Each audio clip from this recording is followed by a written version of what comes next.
Entonces empezaré diciendo, como para moverlos un poco, que esta reflexión es una reflexión más bien desde la filosofía, si se quiere desde la sociología, y es un acercamiento desde ahí hasta los delitos económicos. La pregunta que les hago y que quiero que se hagan todos es hasta qué punto todos nosotros somos sujetos de rendimiento. Ya voy a explicar qué son los sujetos de rendimiento, pero me gustaría que ustedes pensaran en eso. ¿Hasta qué punto somos sujetos de rendimiento con las consecuencias éticas que eso tiene al final de la exposición? Entonces, mi ponencia se titula Los delitos económicos en la sociedad de rendimiento. Bueno, uno no podría sostener que en el mundo han operado cambios vertiginosos y que la forma que tiene el individuo de relacionarse consigo mismo y con los demás es distinta a como lo hicieron sus antepasados. Es más, uno no podría afirmar sin amplio margen de error que los hijos se relacionan consigo mismos y con los otros de la misma forma que lo hacían sus padres. Y esto puede tener varias explicaciones. Una de ellas es la introducción de las tecnologías de la información y comunicación en nuestras vidas. Eso prácticamente hace parte de la vida de nosotros, el celular y todas sus aplicaciones. A partir de eso prácticamente construimos nuestra identidad. Pero también puede deberse a otros cambios que, por ejemplo, operan en la publicidad, en los avances científicos, el modelo educativo. Todos estos cambios nos hacen pensar si en el mundo contemporáneo nosotros estamos frente a un nuevo sujeto, frente a una nueva concepción de sujeto, a lo que el filósofo coreano Byung-Chul Han, que es a partir del cual elaboraré la mayor parte de mi ponencia, sostiene que sí, que estamos frente a una nueva sociedad que él denomina la sociedad de rendimiento y frente a un nuevo sujeto que se llama, o que él denomina el sujeto de rendimiento. ¿Por qué es importante abordar una nueva concepción de sujeto? ¿Por qué será importante una concepción de sujeto? Porque si en el mundo contemporáneo estamos frente a un nuevo sujeto, eso tiene que cambiar los postulados básicos tanto de las humanidades como de las ciencias sociales y por supuesto del derecho. Es decir, que la creación del derecho, su aplicación, su interpretación y su aplicación deben estar ajustadas al nuevo sujeto. Entonces, de ahí surge la pregunta que yo me hago en mi artículo, que se manifestará aquí de manera resumida en la ponencia. La pregunta que me hago es, ¿cómo esta nueva concepción del sujeto como sujeto de rendimiento podría de algún modo transformar la comprensión de los delitos económicos en concreto? Si este nuevo sujeto, inclusive defenderé que este nuevo sujeto implica una transformación en los enfoques que explican las conductas punibles, específicamente en los enfoques que se acercan a los delitos económicos. La pregunta, digamos así, simplemente formulada es si se necesita una nueva explicación del delito a partir de este nuevo sujeto. Y para eso desarrollaré mi ponencia en 4 partes. En la primera explicaré qué es la sociedad de rendimiento y en qué consiste ella y su nuevo sujeto. En la segunda abordaré las explicaciones sociológicas a los delitos. En la tercera trataré la posibilidad de un abordaje diferente de los delitos económicos y en la cuarta, que no culminaré en la ponencia por temas de tiempo, sino que simplemente dejaré planteado el interrogante, es cómo este nuevo sujeto debería operar en una transformación en la prevención de los delitos económicos. Entonces, empecemos. El derecho postula la libertad del individuo, porque con base en la libertad del individuo es que se sostiene la responsabilidad, es decir, se es responsable porque se es libre. Esto en una formulación kantiana tradicional. Pero desde la teoría social y la teoría política, pues, digamos, se sostiene que el individuo tal vez no es tan libre como cree. Y esta libertad se puede ver un poco coartada desde varias perspectivas, unas perspectivas externas y unas internas. Desde las externas, pues porque el Estado, la publicidad, los empleadores, de algún modo, desde una teoría marxista, someten a los sujetos. Y desde el punto de vista interno, pues ahí sí el daño no lo hizo Sigmund Freud, cuando dice, resulta que el ser humano, el hombre racional, tiene un elemento irracional, unas pulsiones que lo mueven, y con la propuesta del inconsciente revoluciona toda la Europa del siglo XX. Entonces, desde allí uno podría pensar que el ser humano, pues su libertad se pone en duda. Frente a eso, Byung-Chul Han dice, bueno, ¿será que el ser humano del mundo contemporáneo está igual sometido a las mismas instituciones? Y aquí Han, en La Sociedad del Cansancio, que es su obra más conocida, un pequeño ensayo, dice lo siguiente. La sociedad disciplinaria de Foucault, que consta de hospitales, psiquiátricos, cárceles, cuarteles y fábricas, ya no se corresponde con la sociedad de hoy en día. En su lugar se ha establecido desde hace tiempo otra completamente diferente, a saber, una sociedad de gimnasios, torres de oficinas, bancos, aviones, grandes centros comerciales y laboratorios genéticos. La sociedad del siglo XXI ya no es disciplinaria, sino una sociedad de rendimiento. Y a partir de ahí, Han postula la existencia de una sociedad de rendimiento y de un nuevo sujeto, que es el sujeto de rendimiento. Este sujeto de rendimiento yo lo caractericé a partir de 3 puntos, o desde 3 características uno podría entender lo que es un sujeto de rendimiento, y ahí viene la pregunta, ¿hasta qué punto todos somos sujetos de rendimiento? La primera característica es que el sujeto de rendimiento no está sometido, o por lo menos no se considera sometido a nadie distinto de él mismo. Uno podría decir que este concepto del sujeto de rendimiento encuadra muy bien en la idea del emprendedor y del emprendimiento. Es más, Han literalmente habla de los sujetos de rendimiento como emprendedores de sí mismo. En el sujeto de rendimiento podría caber perfectamente la persona que trabaja en redes de mercadeo. Lo primero que le dicen a una persona cuando va a entrar a una red de mercadeo es: ¿no quisiera ser su propio jefe? ¿Sí? Entonces no trabaje más, usted trabaje para usted trabajando para otro, gastando su tiempo trabajando para otro, trabaje para usted mismo. Y eso implica en el sujeto una autoexigencia grandísima, porque entonces ya no trabajo 8 horas, sino que todas las 24 horas estoy pensando cómo ampliar mi negocio, cómo vender mis productos. Las reuniones de amigos se hacen para ofrecer, uno lo llama a un amigo y le dice: venga, hace rato no nos vemos. Y uno, claro, feliz me voy a verme con mi amigo. Y dice: ¿usted conoce tal producto? Sea su propio jefe. Entonces eso sería lo primero que caracterizaría el sujeto de rendimiento. Y miren lo siguiente, él dice aquí: resulta que esta concepción que a uno le parece tan positiva y que todo el mundo diría: no, chévere, lo que hay que hacer es emprendedor, Han dice lo siguiente: resulta que esta transformación del sujeto en sujeto de rendimiento, lo que tiene detrás es que la sociedad se desresponsabiliza del sujeto. O sea, el éxito o el fracaso del sujeto depende de él. Es decir, mijo, si a usted le va mal en la vida es culpa suya. No le puede echar la culpa al Estado, no le puede echar la culpa al mercado, no le puede echar la culpa a nadie. La culpa es suya. Y entonces hay una transformación, Han la sostiene en un texto que se llama Psicopolítica, una transformación del sujeto sometido a proyecto.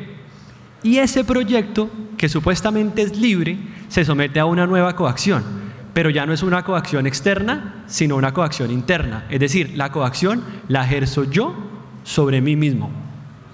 Ya voy a seguir hablando un poco. La segunda característica sería que este sujeto tiene una relación especial con lo digital. Entonces él dice, mire, en el Enjambre, que es otro texto, dice, mire, la transformación del sujeto en proyecto viene operando desde hace mucho tiempo, pero, dice, alcanza como forma de vida o de ser, alcanza su fase crítica en el medio digital. ¿Por qué? Porque el medio digital consuma la transformación del sujeto en proyecto. Entonces, la primera pregunta que se haría uno es, bueno, ¿cuál es mi relación con lo digital? Y miren cómo todos los emprendimientos, pilas que no lo estoy criticando, simplemente lo estoy describiendo, miren cómo todos los emprendimientos, ¿por dónde empiezan ahora? Por la red, por redes sociales, por redes de mercadeo. Ahora somos influencers, ahora somos emprendedores, y ese sería el nuevo sujeto que tiene una característica especial con lo digital, por fuera de la dependencia que tenemos todos estos aparatos, que es otra característica importante. La tercera característica, que es a mí la que me llama más la atención, es que el sujeto de rendimiento existe para sí mismo. Es decir, y esto lo explica Han en La Sociedad del Cansancio, cuando compara el sujeto, el Animal Laborans de Hannah Arendt, lo compara, el Animal Laborans moderno lo compara con el Animal Laborans tardomoderno, y dice que el sujeto tardomoderno de rendimiento, o el Animal Laborans tardomoderno, nunca renuncia a su individualidad. Está repleto de ego. Simplemente organiza su vida en función del mismo y del éxito personal de él.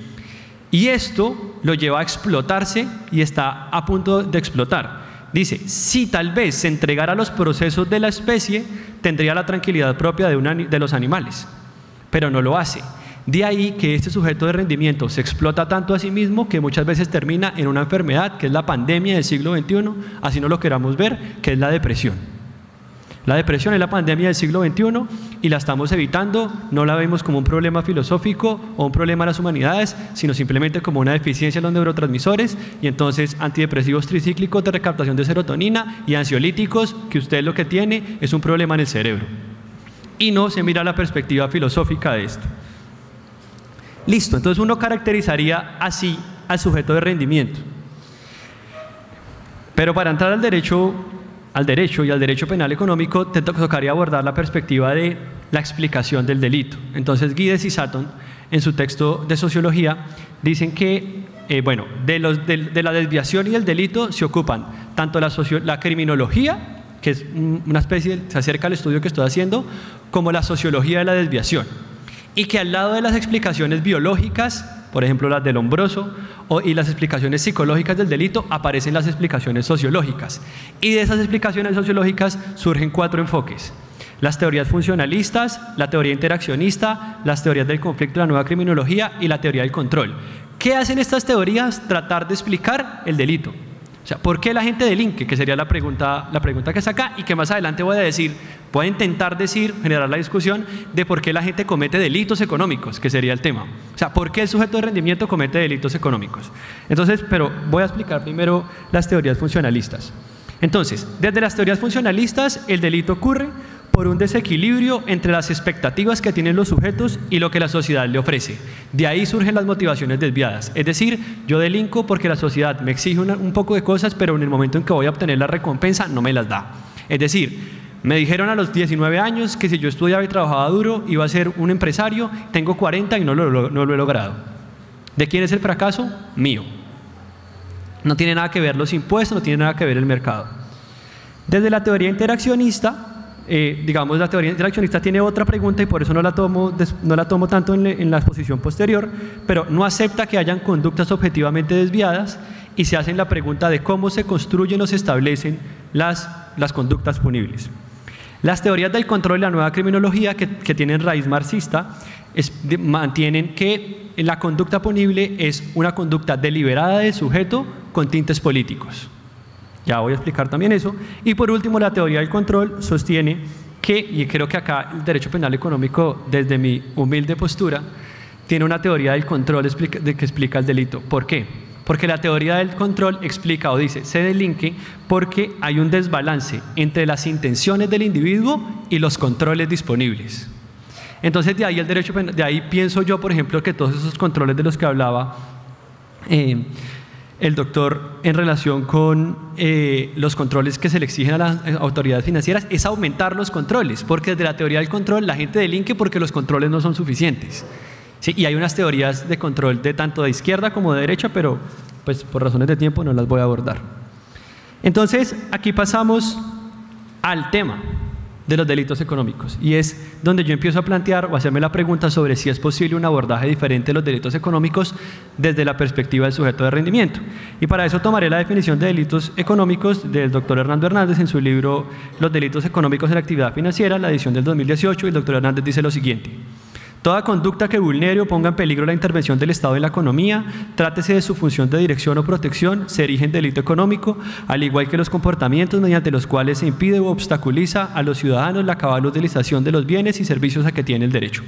Entonces, esta definición, que es una definición para mí muy acertada, pues es una definición, pero la pregunta mía no es de definición, es de por qué. ¿Cómo se explica el delito económico desde el sujeto de rendimiento? Entonces uno podría, digamos, las teorías de la interacción o interaccionista las dejo de lado porque es otra pregunta, y la primera pregunta que me hago es, bueno, ¿será que las teorías del control explican el delito económico? Sería la primera. Entonces, ¿uno cómo entendería el delito económico desde las teorías del control? Pues dice, mire, hay delitos económicos porque los controles no son suficientes, ¿sí?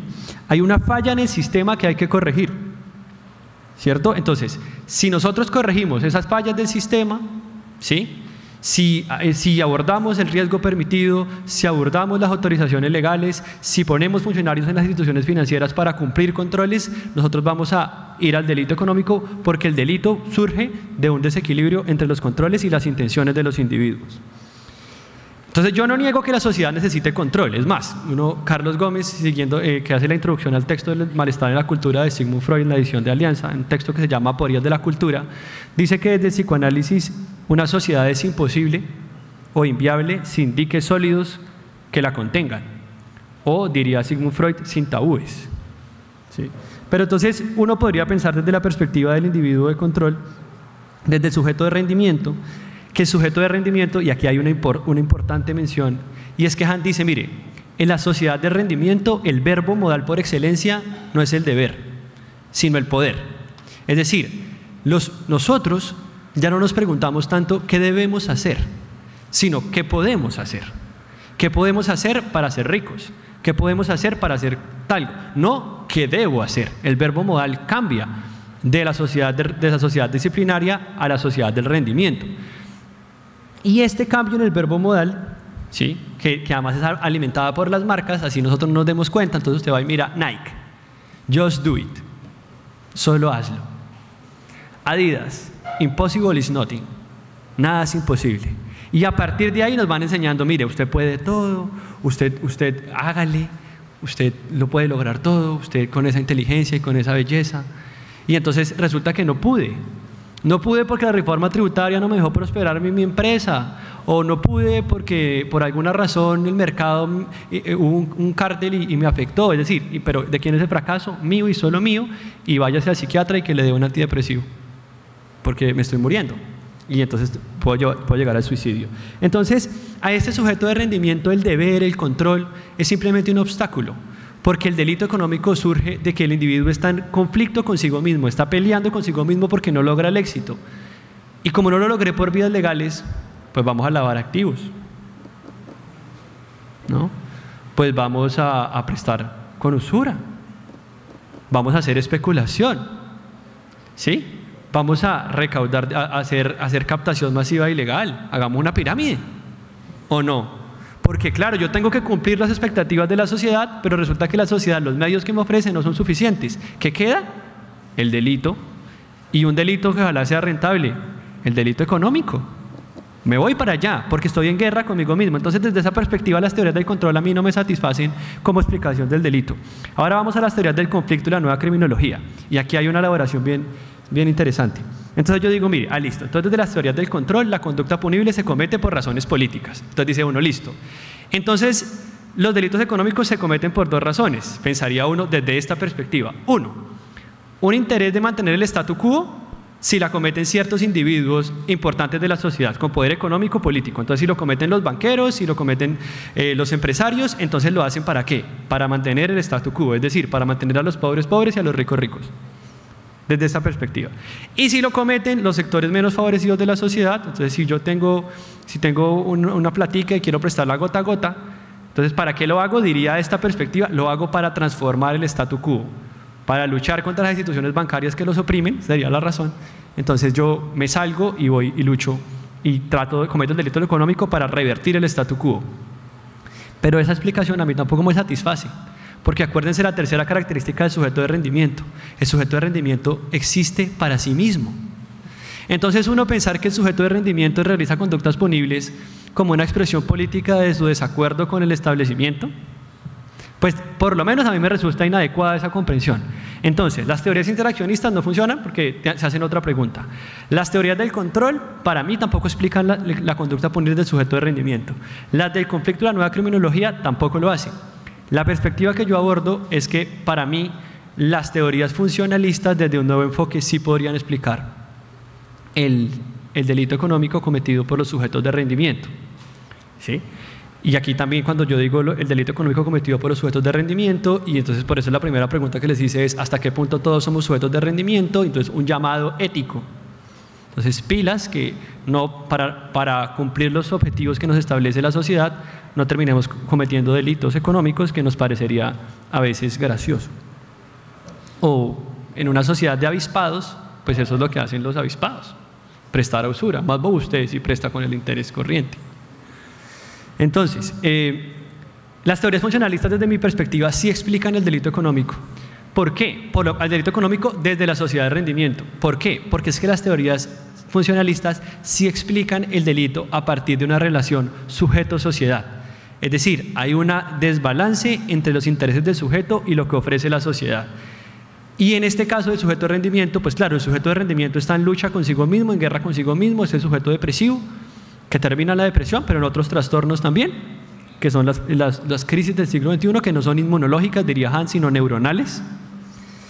Y entonces las teorías funcionalistas sí podían explicarlo porque el sujeto de rendimiento tiene esos ideales y los ideales del sujeto de rendimiento, es decir, todos los ideales de éxito que tenemos los que estamos aquí sentados, sobre todo los más jóvenes, no nos los inventamos nosotros, vienen de fuera. Nos han puesto ciertos ideales y el sujeto de rendimiento a partir de esos ideales se pone en lucha contra sí mismo. Entonces, para mí, la primera conclusión es que las teorías del control y las teorías del conflicto no explican el delito económico desde el sujeto de rendimiento, lo que sí lo pueden hacer las teorías funcionalistas desde una nueva reformulación.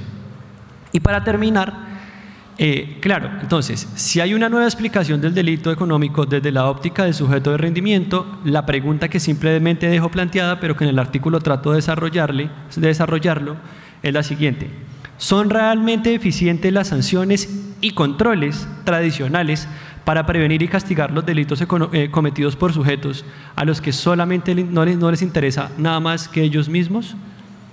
Es decir, frente a este nuevo sujeto, ¿será que seguirán sirviendo los controles y las regulaciones?